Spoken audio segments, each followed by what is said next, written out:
Kepala Bidang Penegakan Perundang-undangan Daerah Satuan Polisi Pamong Praja, Kabid PPUD Satpol PP Kota Palembang, Beri Tongga pada Jumat malam, membuat laporan polisi DSPKT Polrestabes Palembang. Beri Tongga melaporkan peristiwa melawan hukum di mana pihak hotel membuka segel yang sebelumnya mereka pasang lantaran bangunan tersebut belum memiliki dokumen perizinan yang lengkap sesuai peraturan yang berlaku.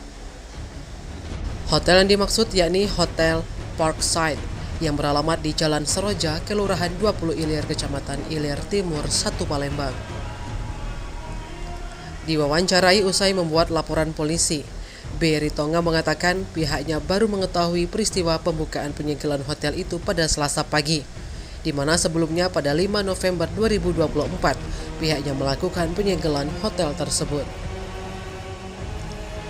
Karena segel telah dibuka tanpa perizinan dari pihaknya, diakui Beri Tongga, dirinya diberikan kuasa khusus oleh Kepala Satuan Polisi Pamong Praja Satpol PP Kota Palembang untuk membuat laporan polisi.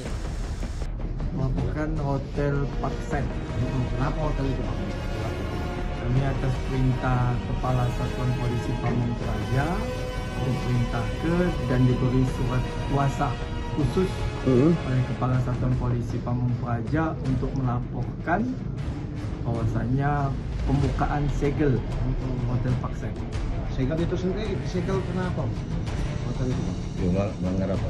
Karena pertama kali kami rapat dengan Komisi 3 dan OPD terkait, hotel tersebut ada perizinan yang belum lengkap. Itulah kami segel hotel tersebut. Oh, jadi perizinan belum lengkap, hotel itu sudah beroperasi gitu. Terus ditutup. Ya, karena perizinan belum lengkap, hotel tersebut kami segel untuk sementara. Sekarang operasi lagi, Pak? Tim Liputan Sumsel Update TV melaporkan.